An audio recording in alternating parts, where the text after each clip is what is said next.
My fiancé and I are planning to get married late this year. We had a small, rough budget for our wedding. It's a small wedding with only about 30 guests, and it'll be hosted on a family friend's property. We've been making the decorations ourselves, doing online RSVPs, and ordering our wedding cake from Costco. As a trade-off, my fiancé and I would be going on a very expensive honeymoon. I left my fiancée to buy her wedding dress because I thought she would be mature enough to stay within our budget. I found out she spent $10,000 on a dress she would wear once.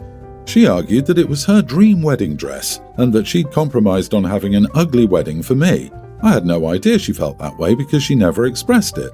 She says she can afford the dress, but we can't afford it. We don't even have a house yet.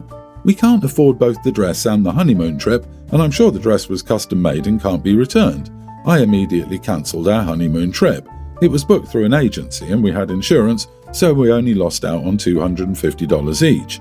If we'd waited any longer, cancelling would have been a lot pricier. When she found out that I cancelled the honeymoon, she got very angry. She said I had no right to cancel it, and if I didn't fix it, she would go on the honeymoon alone. The wedding party has weighed in, and her friends are mercilessly hammering me about it. Even her dad is mad at me. My friends and family are on my side. Am I the idiot? Edit, it was paid through her savings. We were splitting the honeymoon. We didn't explicitly discuss a dress budget, but given we've been trying to make everything low cost, and we definitely can't afford a $10,000 dress, I assume she'd be reasonable about it. She's never done anything wildly irresponsible like this. She means to use her savings and paychecks to rebook the honeymoon or go on her own trip. I wonder if she'll actually do this. What I know is that will leave her paycheck to paycheck regardless, and with a big fat credit card bill if she goes on a honeymoon. OP, maybe you guys should pause on the wedding.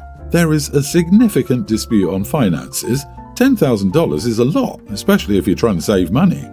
Everyone's the idiot here. You guys need to get on the same page regarding finances. Clearly, she's willing to spend much more than you. You really need to get aligned on finances. OP, not the idiot. You can't afford this honeymoon anymore since the money is gone on the dress. Tell everyone who's jumping on you about cancelling the honeymoon that since you spent $10,000 on a dress, they can help pitch in to pay for it. You'll book the trip again once the donations reach at least $10,000. Until then, it's off. Your fiancé is either selfish or financially irresponsible. I kind of have the feeling you won't have to worry about the wedding or the honeymoon. Unless you have the wealth not to discuss a $10,000 dress, who in their right mind would even think they'd need to say not to spend $10,000 on a dress? And it feels like she hid it. I'm sure there were plenty of wedding discussions. How do you accidentally forget to mention you're spending $10,000 for some fabric? That's the thing. Even financially okay people wouldn't spend $10,000 on a dress. My best friend's was $3,000, and I remember how much she was fretting over whether that amount was reasonable because it was so high. If you're getting a Costco cake, you're not getting a $10,000 dress. She's kind of dogging this guy for not specifying a budget, but it shouldn't have to be stated that you shouldn't drain nearly every penny you have on a dress. And she knew that. She used it as a loophole. Seriously problematic spending. I really don't blame him for cancelling. I'd be seriously reconsidering this marriage.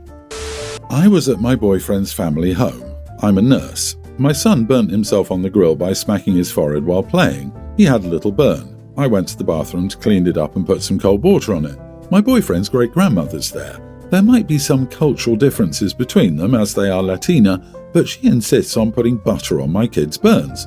I said no, and his mom came to talk to me, saying I should just do this because it's disrespectful to his great-grandmother not to take her advice.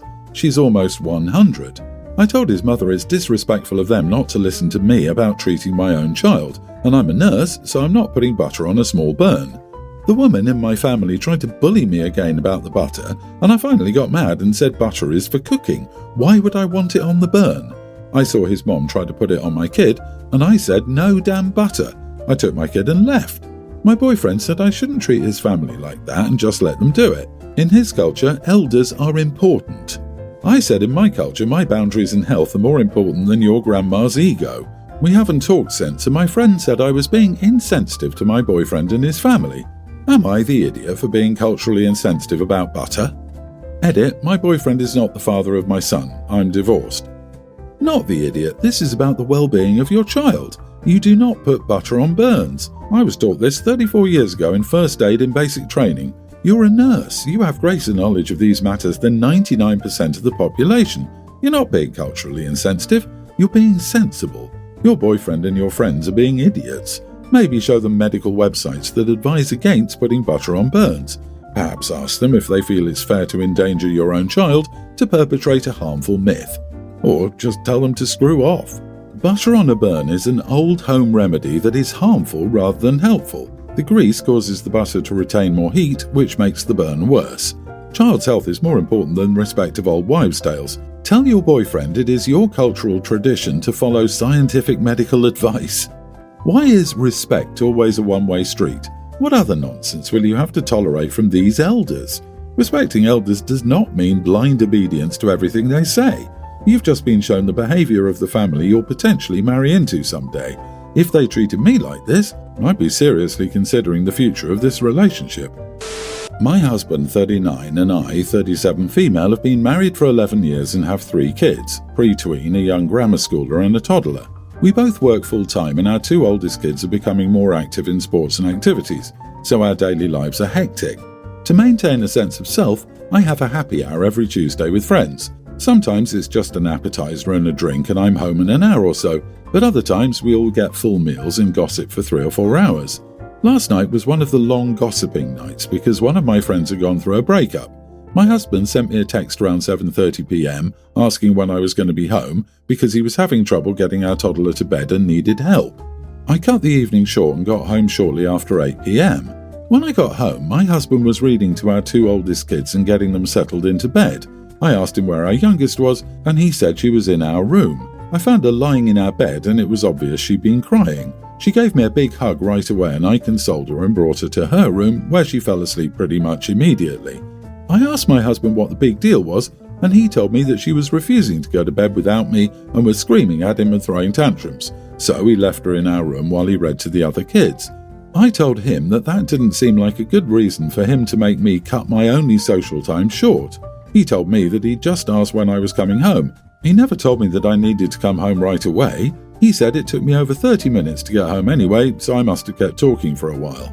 I told him that he should be able to take care of the kids for 1 night a week so that I could have some social time. He got mad and told me that he could take care of the kids just fine, but that some nights he just wanted to have an idea of when I was coming home so that he could tell the kids, especially the youngest since she was going through a cling to mom stage.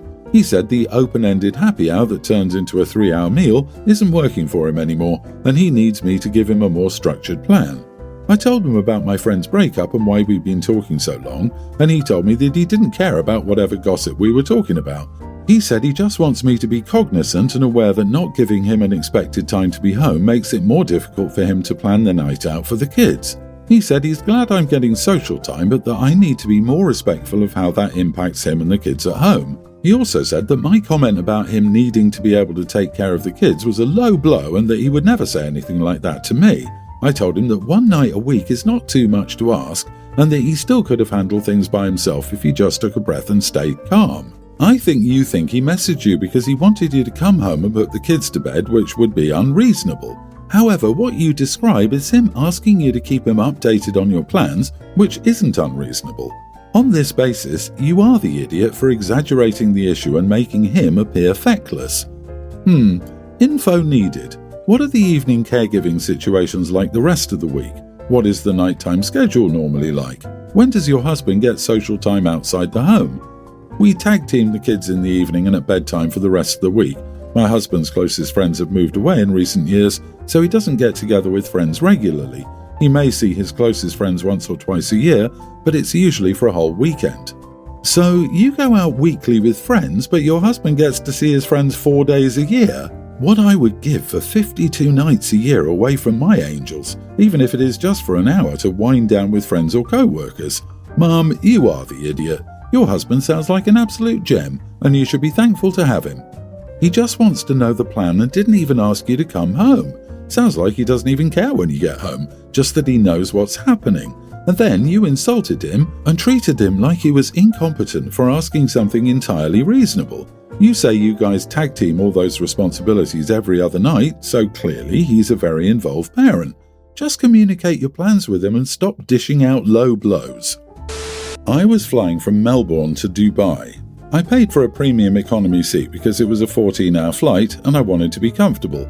The person in the next seat had been upgraded, and they asked if I could switch seats with their wife as they'd just gotten married and they were on their honeymoon. I congratulated him on his nuptials and asked where his wife was sitting. He pointed towards the back of the plane in economy. I declined to switch seats. He asked if there was any way to convince me. I offered to switch if he paid the difference between the seats. It's a good amount. I'd been lucky to get mine at a decent price. It would have only have cost him $1,000 Australian. He said they were on a budget for their honeymoon. I congratulated once again and put in my earbuds. He muttered that I was an idiot. I said he was an idiot for taking the upgrade instead of either sitting with his wife or giving it to her. I told my wife about the incident, and she thinks I should have done the nice thing. For the record, she hates flying in economy, so I know she wouldn't have switched. Not the idiot at all. People who do this kind of thing are so crappy. Him trying to guilt-trip you by telling you he was on his honeymoon was supposed to mean what exactly? Why were he and his wife entitled to a $1,000 gift from a stranger at the last minute? So they planned to take the upgrade and try to trick whoever was sitting there. They played themselves. He said they were on a budget for their honeymoon. What does this have to do with the price of peas? Their poor planning is not your emergency. They should have rejected the upgrade if they wanted to be sure they sat together. Oh, his poor new wife, ditched on the way to their honeymoon. If he really wanted to sit with his wife, I'm sure the person beside her would have loved an upgrade to premium economy. He was essentially asking you to pay for his wife's upgrade. As a seasoned flyer from Australia who also works in aviation, I smell a rat. Presumably they booked together. They could have pleaded their case when the upgrade was processed, either by contacting the airline before the day of flying or in person at the airport. I bet that they booked separately so she couldn't be considered, or he has some kind of status with the airline. And I'd also bet that the newlywed yarn was just made up for sympathy. He didn't have to take the upgrade, and you are not to blame for his selfishness and lack of planning. My husband Jake, 30, and I, 27 female, recently welcomed our first baby, Emma, who's now a few months old. As most new parents know, it's been a challenging time filled with sleepless nights and endless diaper changes. I'm on maternity leave, so I'm home with Emma all day, but I still need help from Jake, especially during the night. Jake works from home and is a huge gamer. He spends most of his free time playing online games with his friends. I've tried to be understanding and give him his space, but it's been hard when he refuses to help with Emma at night. I've asked him multiple times to take turns getting up with her, but he always says he's too tired or that he has an important game. Breastfeeding has been challenging. Emma often struggles to latch properly, leading to painful and sometimes cracked nipples. I've had mastitis twice already, which leaves me feeling feverish and in intense pain. Despite seeing me in pain, Jake just laughs it off, finding it amusing. He never offers to help during these moments, even though I'm visibly struggling and desperate for support. One night I'd had enough after I'd been up with Emma for the third time and Jake was still glued to his computer. I went into his office and asked him to take over so I could get some sleep. He waved me off, saying he was in the middle of a game and that I should just handle it. He added, "You're on maternity leave and free all day while I have to work, so I need time to relax. You're just sitting around doing nothing all day anyway." I was exhausted and on the verge of tears. I needed his help, but he was completely dismissive. Frustrated and desperate, I walked over to the router and turned off the Wi-Fi. That's when Jake completely lost it. He stormed out of his office screaming at me. Apparently, he and his friends were in some online tournament, and they were about to win when I unplugged the Wi-Fi. He called me selfish and irresponsible and accused me of sabotaging his one form of relaxation. He said that I had no right to interfere with his me time and that I should have just waited until he was done. I calmly explained that I needed his help and that our baby was more important than his game. He refused to listen and continued to criticize me, adding that I haven't been having intimacy with him and that we've only had it 4 times since Emma was born. He accused me of wanting to take everything away from him while doing nothing all day and sitting at home on my butt. Jake never helps during the day, even after he finishes work at 5 p.m. I don't expect him to help during work hours, but once he's off, he should step up as a parent. Instead, he goes straight to his games, leaving me to handle everything alone. Since then, he's been sulking around the house, barely speaking to me. To make matters worse, his friends have been sending me nasty messages, calling me a crazy wife and saying I'm unreasonable.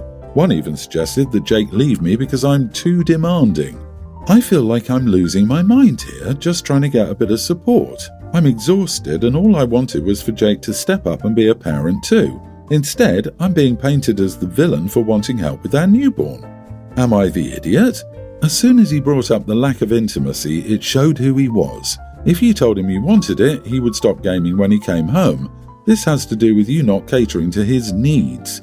You need to really think about if you want your daughter to be raised in a house where her father mistreats her mother. Remember that kids learn what is acceptable behavior in relationships by watching what their parents do. Is this the kind of relationship that you would want your daughter to have? Saturday morning, put some milk bottles in the fridge. Put the baby on Jake's chest and walk out the door. Come back 8 hours later and ask him how sitting around on his butt all day was. Forewarn the mother-in-law that this is happening so she doesn't come and rescue him. Yeah, that's a bad idea. A friend tried that once. She came back to her baby in the car seat all day. The baby hadn't been fed or changed and had a bleeding diaper rash for a week after. After that, getting full physical and legal custody was a breeze, but I swear it changed the baby. He was never quite the same. Oh my goodness, that's horrifying. I was going to say something about how I wouldn't trust him for that long and maybe try for an hour, but then I caught myself because that's not normal. If she can't trust him to watch the baby for an hour, let alone 8, then he shouldn't be a parent. OP, this is one of those times when someone tells you who they are and you should listen. He doesn't care about you or the baby, and it doesn't get better from here. He will not snap out of it and just become a loving father. He will neglect you and your baby until he has sucked the life force from you, and you're left wondering who you are.